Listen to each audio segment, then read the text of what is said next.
We all know that smoking is a health hazard.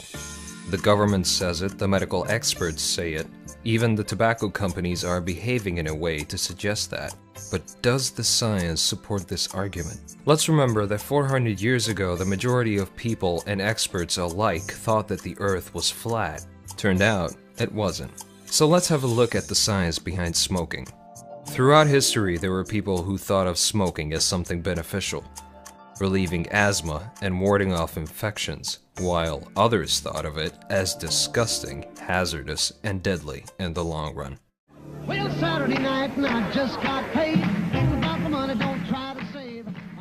These opinions for or against were not supported by much evidence either way until medical scientists first attempted to study this question in 1950. That year, Richard Dahl and Bradford Hill published a paper in which they showed that smokers seemed more likely to develop lung cancer.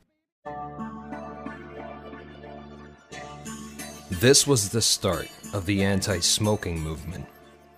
But shortly after the publication, an astute statistician, Sir Ronald Fisher, noticed a strange anomaly in the results of that study. They had asked their subjects whether or not they inhaled the smoke of their cigarettes. Fisher showed that men who inhaled cigarette smoke were less likely to develop lung cancer than those who did not. As Fisher said, even equality would be a fair knockout for the theory that smoking causes lung cancer. In 1968, another study, the Whitehall study, was undertaken with the participation of 1,400 smoking British civil servants who were divided into two similar groups. One was encouraged and counseled to quit, the other was left on their own. Both groups were followed for 10 years, and the results were surprising.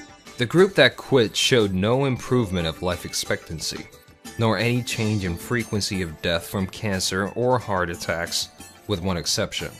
Certain cancers were more than twice as common compared to the quit group. The study was extended to 20 years of follow-up with the same results. This type of study is called a randomized controlled intervention trial, and is the gold standard to compare a new treatment to another one, or no treatment at all.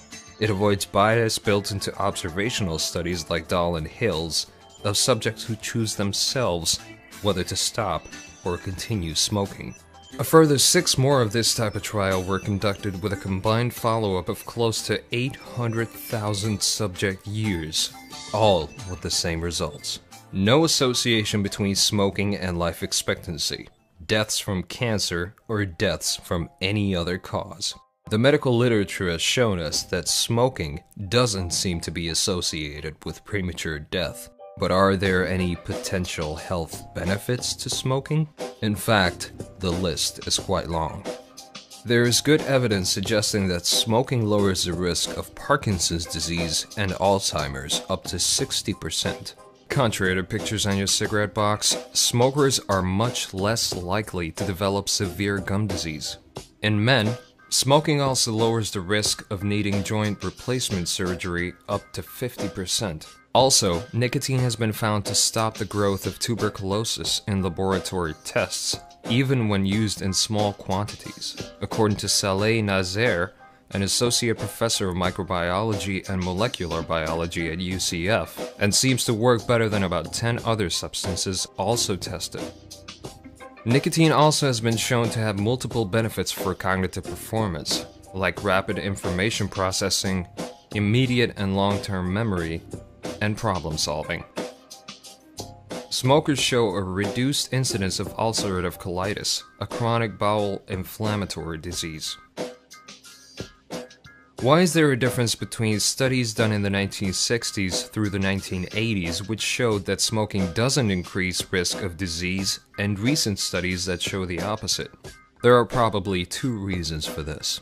The first is that the tobacco industry has progressively increased additives in tobacco to make the product more appealing, more addictive to smokers. The list that the tobacco manufacturers have provided to the U.S. Department of Health and Human Services contains 599 substances that may or may not be used in a particular brand.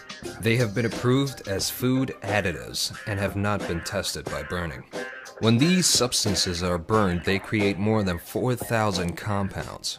This is the main argument why smoking additive-free tobacco is undoubtedly healthier than commercial cigarettes. The other reason is that research into smoking hazards are mainly sponsored by the pharmaceutical industry, selling nicotine replacement therapies and drugs to facilitate smoking cessation. And the one who pays also calls the shots. By the way, these therapies have not been shown to increase rates of smoking cessation in independent research, but it still is a billion-dollar industry.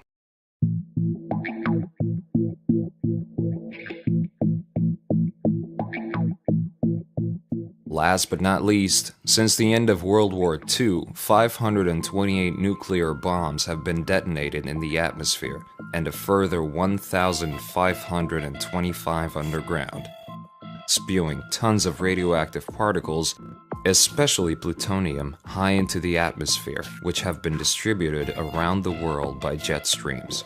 Ingestion or inhalation of such particles increase the risk of cancer massively, and there is enough plutonium in the atmosphere to kill every human being several times over.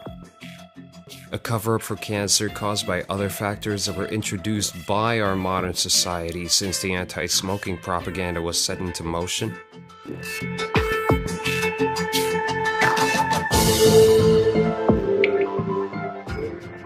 Let's all light up.